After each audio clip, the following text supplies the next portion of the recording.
I tell stories all the time in the talks that I give, and you have heard me probably tell the story about how I got involved with this stuff, with talking about the future of work and employee experience and leadership. And there are a couple ways that I can convey that, right? So if somebody says, hey, Jacob, how did you get involved with this stuff? I could just say something like, well, only 13% of employees around the world are engaged, and I had bad jobs working for other people, and now I'm doing what I'm doing, right? It's not that impactful, it's not that meaningful, but instead I always tell the coffee story. And so I'll repeat it for you again, just so you can kind of get a sense of what I typically like to say. So I start off with the coffee story and I say, I was never a good student. In high school, my GPA was 2.79. And in community college, I bumped it up to a 2.8. And finally, I went to the University of California, Santa Cruz, and I double majored in economics and psychology. I double majored, I graduated with honors, and I was super excited to join the corporate world. I thought I was going to have a huge impact. I was going to do all these wonderful and amazing things. So I worked really hard in school, and I was very excited to get that first job outside of college, as I'm sure were you. My first job out of college, I went to go interview for a technology company in Southern California. Now, during the interview process, I sat across from the executives, and they all told me that I would be doing wonderful and amazing things, traveling across the country, meeting with executives and entrepreneurs, that I would truly enjoy my time there. And so I took the job, and I was willing to forego my hour-and-a-half commute to work and from work, right? So 3 hours a day, 15 hours a week, just driving. But I was told this amazing story of the organization, so I thought, all right, I'm in. I'm going to take it. Forget about the commute. I don't care. So I signed up. I started working at this organization. And a couple months into my job, I'm doing data entry. I'm doing cold calling presentations. And one day, the CEO comes out of his beautiful corner office, and he screams from across the entire floor, Jacob, I got a super important project for you. Now, as you can imagine, I got quite excited because I thought, here I am, it's been a couple months paying my dues, and here is the moment something great is going to happen. So I run over to the CEO and I say, what is it? What's this amazing project that you got for me? And he puts his hand in his pocket and he takes out his wallet. And from his wallet, he produces a crisp, clean $10 bill, slaps the $10 bill in my hand and says, I'm late for a meeting. I need you to go run down to Starbucks and get me a cup of coffee. Oh, and by the way, get yourself a latte as well. Right? So generous, thank you. So my immediate reaction to that was, what are you, nuts? I worked so hard in school to get you a cup of coffee. Get your own freaking cup of coffee. That's what I said on the inside. On the outside, I said, of course, I would love to get you that cup of coffee. Hope it burns your face off. And that was one of the last full-time jobs I've ever had working for anybody else ever.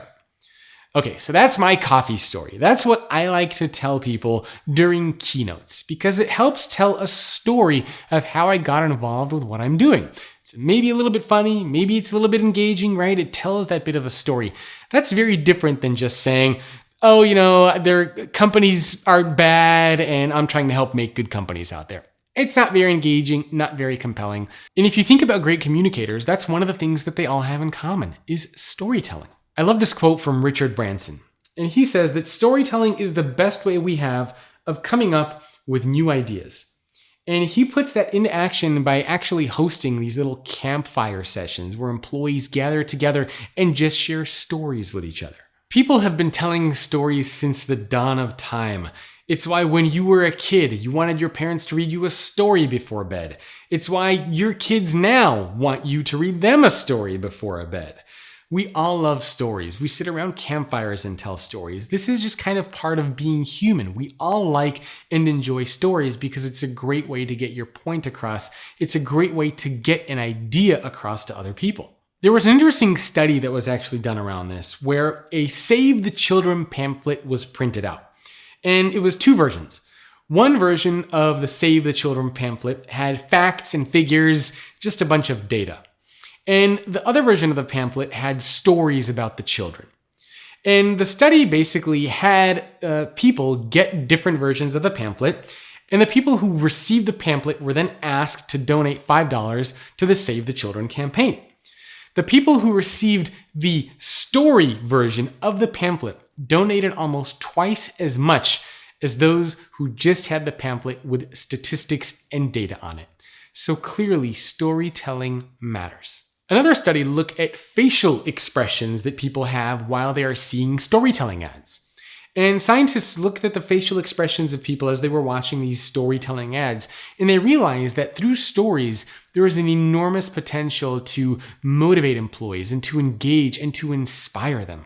Neuroscientists also found that when we hear stories, we respond with more engagement and motivation versus when we just hear facts and figures. Storytelling can go a long way inside of your organization to make sure that you get heard, your ideas get heard, your proposals get heard, and you get to stand out and that people want to hear what you have to say.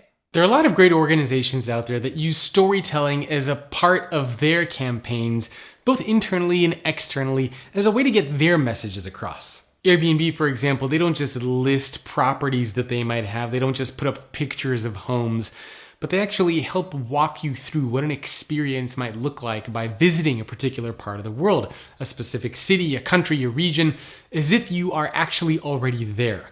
If you've ever seen a Nike commercial, Nike does a wonderful job of using stories to convey all sorts of messages and themes. In fact, the very first Nike commercial in 1988 shows a shirtless 80-year-old man running across the Golden Gate Bridge as he talks about running 17 miles a day. And of course, that commercial ends with the now famous Nike slogan of "Just do it." That's a great story.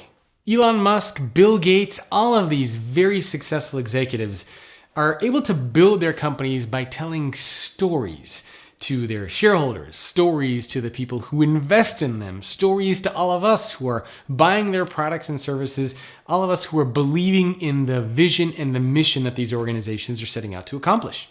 Consider the story of Tesla and Elon Musk. He was able to convince thousands of people to put $1,000 down for a car that they had never driven or that they had never seen. And it's because of the story he was able to tell. And nobody else was able to do that. Athena and I hope you enjoyed that. If you want more content like that, check out futureofworkpodcast.com. And do me a favor, please review the podcast on Apple Podcasts or whatever your preferred channel is. Thank you very much.